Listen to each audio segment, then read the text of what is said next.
I don't want people to think they're right about me. I don't want the naysayers to think they're right about me. If somebody thinks I can't do something, it's, kind of secretly like not a negative motivator, but kind of a fun motivator. Like, but that's kind of how I am. It's motivating to be like, hi, I'm here. I know you didn't want me to be, but here I am. You can't get away from me. And I'm going to change your mind because I'm going to do great things for this project that are going to make you look great too. And it's going to happen one way or another. Top leaders. Meaningful conversation, actionable advice, bulldoze complacency, ignite inspiration, create impact. Produced by the Southwestern family of companies. This is the Action Catalyst. Are you interested in advertising with the Action Catalyst? Our listeners could be hearing about your brand right here, right now. For details, shoot us an email at info@theactioncatalyst.com.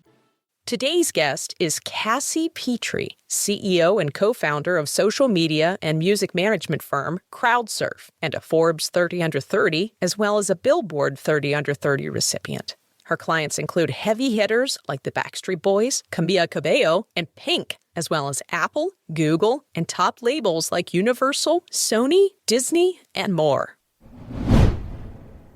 Well, hey, I really appreciate you being here. Of course. So you obviously have such an incredible background, especially for being, and I'm just going to say it, so young. So I kind of want to start there. One of the things I read about your background is that when you were 12, you had 10,000 followers to a AOL account for the Backstreet Boys. Yeah, I would say like today's version of that would be if I had a TikTok about an artist or a Twitter/X or Instagram account that was dedicated to an artist, but we didn't have that at that time. So the way that a lot of younger people who were big fans and liked digital showed their appreciation for the artists they loved was by basically making a newsletter. We all called them zines. So I had a zine that I ran and would curate several times a week and send it out to, other people in the fandom who had subscribed. And it was a really good, like, sort of business learning experience for me because I learned a lot about, the first thing you learn about when you run an email list is about rules and regulations around spam. So in order for me to be able to send that amount of emails out at once, because at this time we didn't have things like MailChimp and tools to send email lists. So you would send it from AOL, from the email account. And so I had to apply and like be on this, be on a whitelist to be allowed to do that. So I learned a lot about the rules of spam and the internet at an early age because of that. But I'm really grateful for that experience. Okay, so I've got to put this in perspective. You're 12. What is that, 7th grade? Yeah, 6th, 7th grade is like when I really, really liked the Backstreet Boys, like beginning of American middle school. That's a legit thing to like. When I was 12 years old, I was worried about making sure I had enough hairspray for my bangs, got braces in the 7th grade. Who liked who? Where did this come from? Just talk to me about that.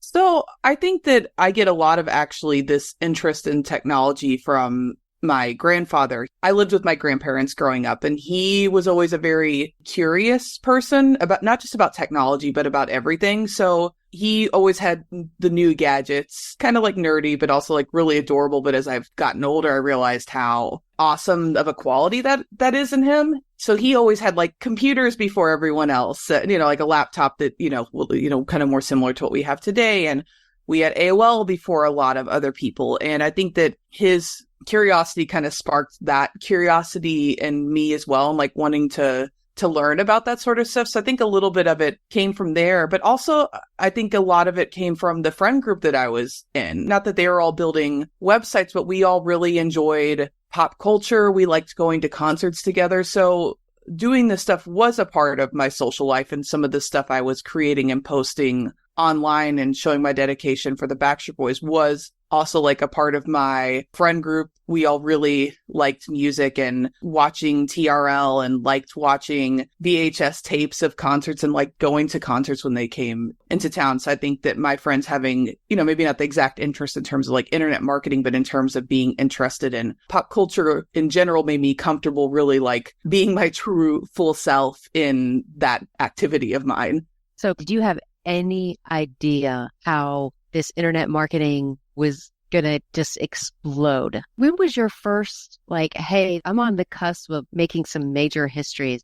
So I don't know if I ever like envisioned myself, being a part of that trend coming to life. I think I always just saw it for what it was going to be as soon as I see it. As soon as I like hold a tool in my hands, I know what it's going to become. When I saw Musical.ly for the first time, I knew what it would become today. I didn't know it would be called TikTok, but I knew what that was going to lead to and what that is now. But I saw that like at the end of 2016. Like I just held that tool and I was like, this is, Instagram revolutionized how we socialize with photos, and TikTok has revolutionized how we socialize with videos. And I don't think we'll see another big social media platform shift until there's a big shift in like hardware that's being widely used by everybody, because hardware has always dictated what social media does. So everyone's like, what's next? And I'm like, I don't know if there's something significantly different next until there's something significantly different that we all have access to and we're all holding in our hands every day. So more people having laptops created MySpace.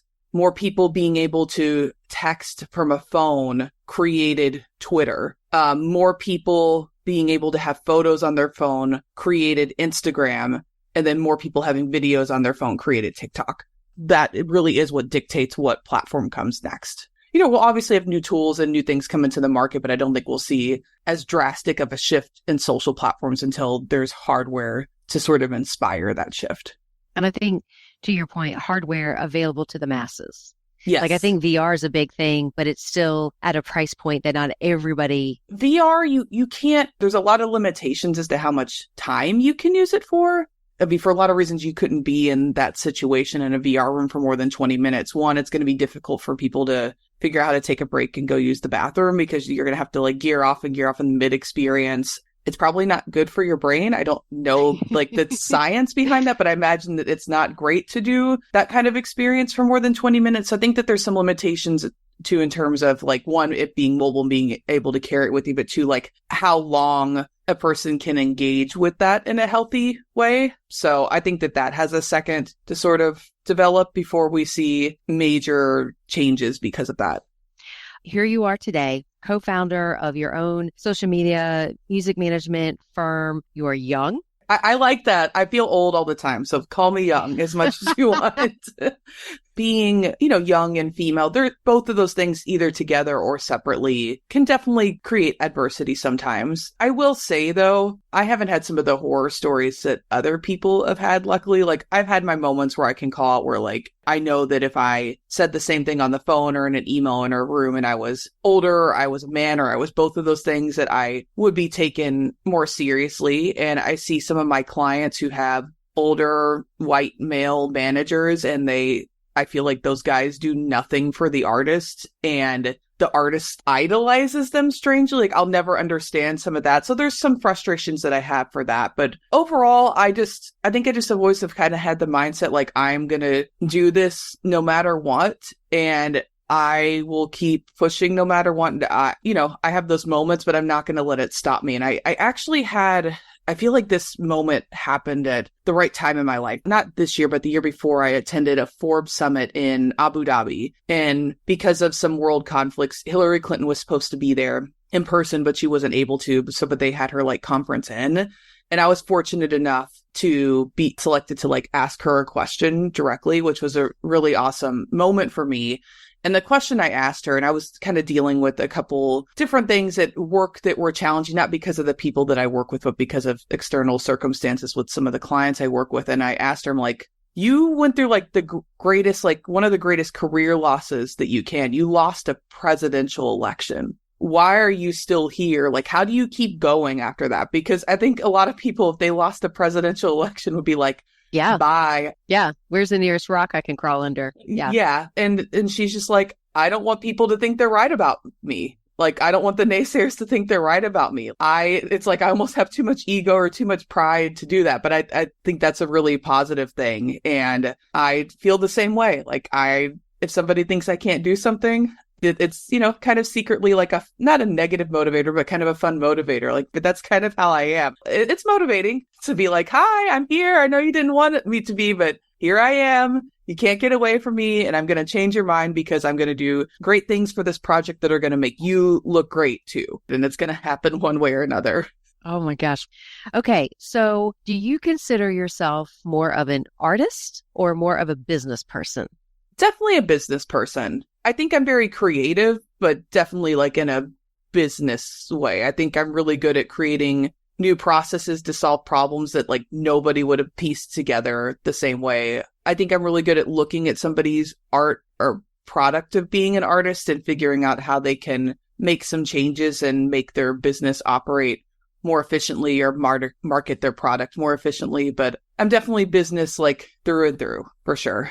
So this whole genre of business is relatively new. I mean, what is it, 20 years old, maybe? Yeah, I've been working at it since the beginning. And I would say like the birth of it, I would say MySpace was like the main moment, I think, birth of social media. But Pure Volume, which was a couple of years before that, I think was an important predecessor to what like the music player on MySpace was. So Pure Volume MySpace era is kind of like the birth of modern social media as I see it now.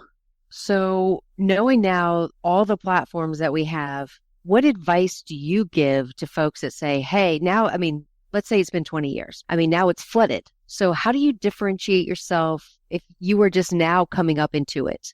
So there's still a lot of problems to be solved in the music business in general. I think attaching yourself to a problem that you feel like you have insight on that people may not have thought of is a really good way to get into a business that's competitive like the music business. And the problem I saw is there's this platform called MySpace, and I see a bunch of local college bands using it, but I'm not seeing big artists use it. Mm-hmm. And I'm not really sure why, but I know that fans would like engaging with popular artists in this way. And so I just kind of went for it because I didn't see anybody doing it. And I thought about me and I'm like, this would have been so cool if like the Backstreet Boys could like send updates on MySpace bulletins and, you know, share new songs on a player and DM people back and post content in real time. I was like, this is so cool. I would have loved this. And I want to help other artists do that. And I'm going to take the burden off of artists having to think about that. And I'm going to be making some of their fans happy and feel more seen and communicated with in the same time. But I really attached myself to this problem or thing that wasn't being done yet. And I think that's always a good way into a business.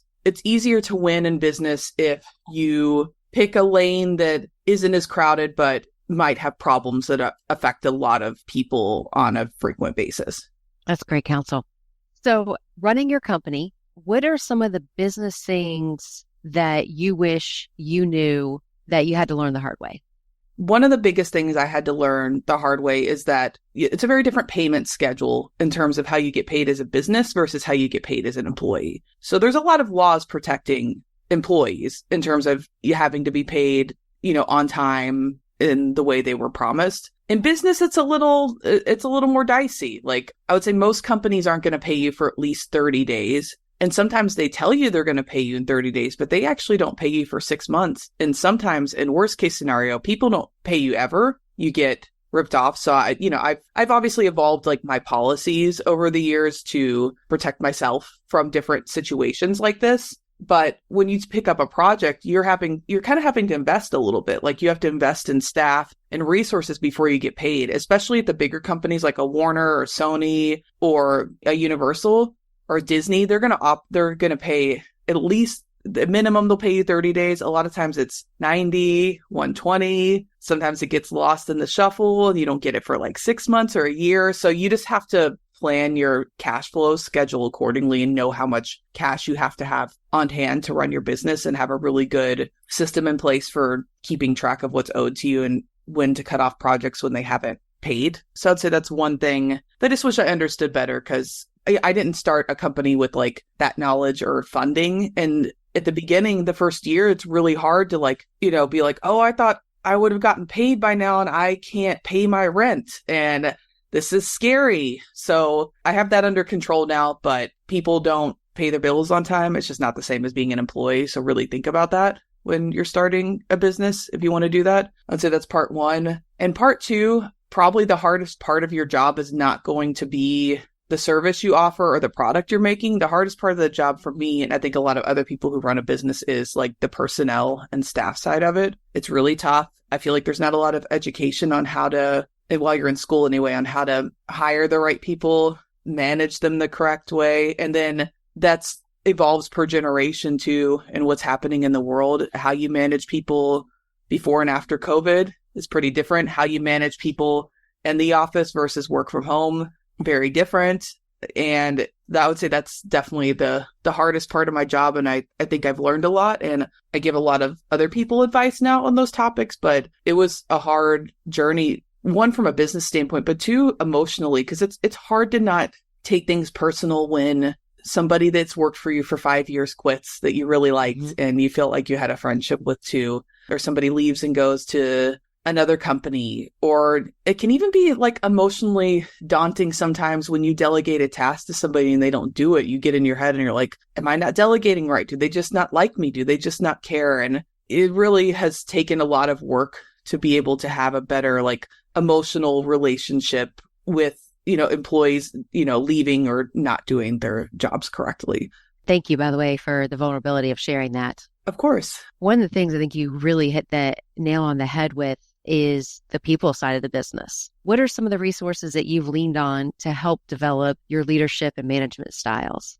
So I've gone through different phases in, my life about how to handle these different things. Because I will say it is like, I still have problems with it today. It is still an ongoing journey. I don't think it ever won't be. I think it's managing people and groups of people is a hard job. So, for a while, I had a business coach. Me and my business partner would actually do some of the sessions together. And I think that served us really well at that point in our life when we were doing it. I don't know if that's the right situation for me anymore, but I think that if you're looking for a place to start, even like a monthly session with like a career coach or a business coach can be super helpful just to gain insight. And it's kind of like having a therapist in business is how I say it, but it is super helpful when you're able to like address a specific situation and work through how to deal with it, and also why like you may be emotionally feeling about it a certain way. And I do therapy every week, and I talk to my therapist about some of the issues I have with employees too, not really like on the decisions I should make, but why I feel a certain way about them, or what is this drumming up inside of me, and resolving that issue, because it actually probably has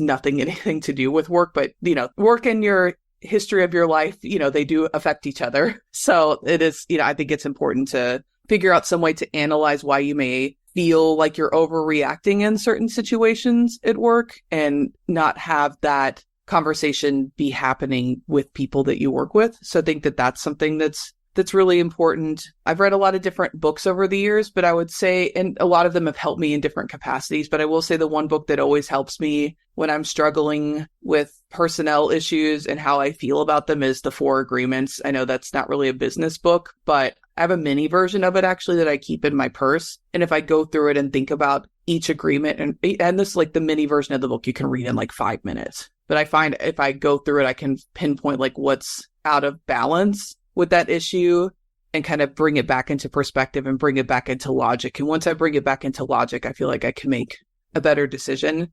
And also for me, I'm lucky I have a business partner. So I would say that's another thing that's kept me grounded. And I got really lucky with my business partner situation, because I've seen a lot of people go into business together and it was not the right partner for them.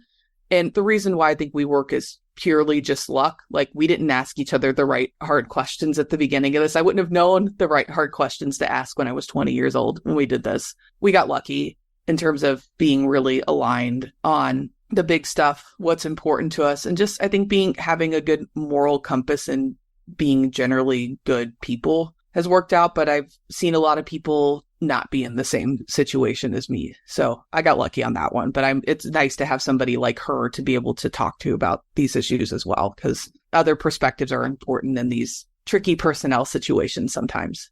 Absolutely. So total shift to gears. When you unplug, what do you do?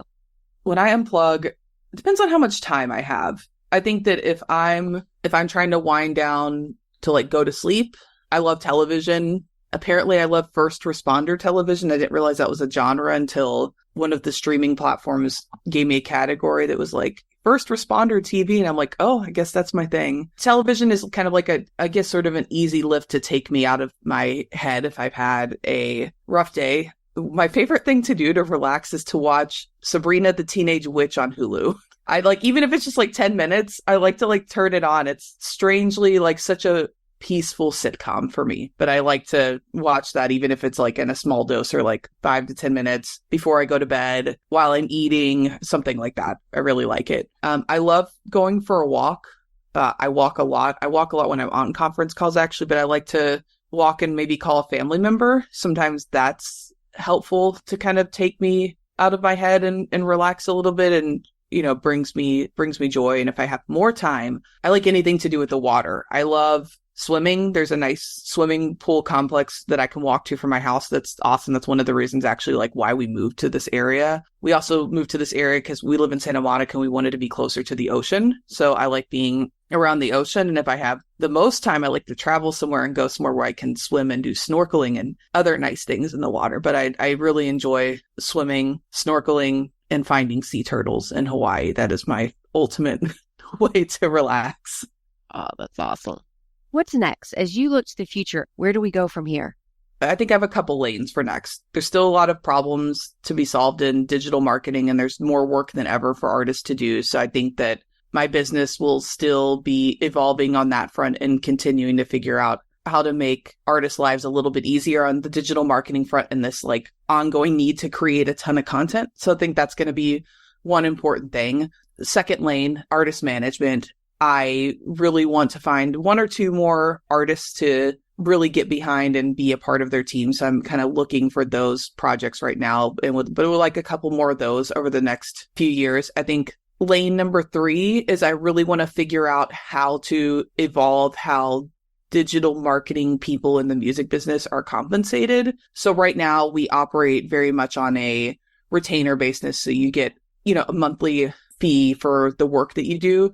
But the amount of work that we're doing is just becoming so astronomical that I recently struck a deal with a record label on a project where we're taking a percentage of master versus getting paid per month.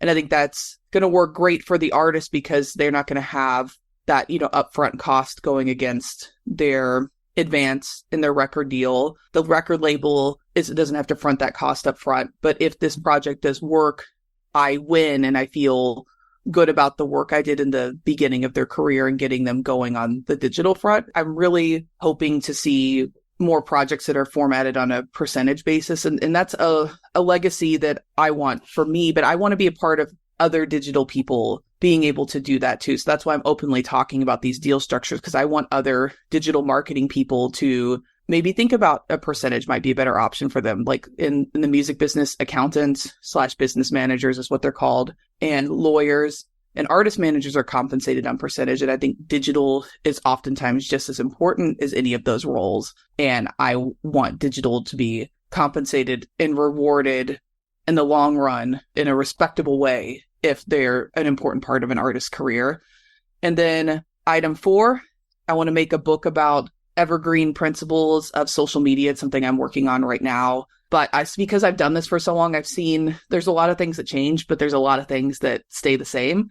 So I'm working on that right now. I want to put that out in the next couple of years. And then 5, I do have a goal of doing some sort of television production at some point, whether it's a reality show or a drama. I have a couple of things in the mix, but I, want to bring one of those ideas to life at some point. But those are like my main focuses at the moment. I really don't say this lightly, but I think it's super inspiring to see the path you've paved. I mean, you're wise beyond your years. Oh, thank you. I really appreciate you being here. Thank you very much. Of course. Thank you for having me. I appreciate you all. If you enjoy this podcast, please make sure to subscribe. And to stay updated on everything that the Action Catalyst is up to, make sure to follow us on Facebook and Instagram at Action Catalyst Podcast and on Twitter at Catalyst_Action. And as always, thanks for listening.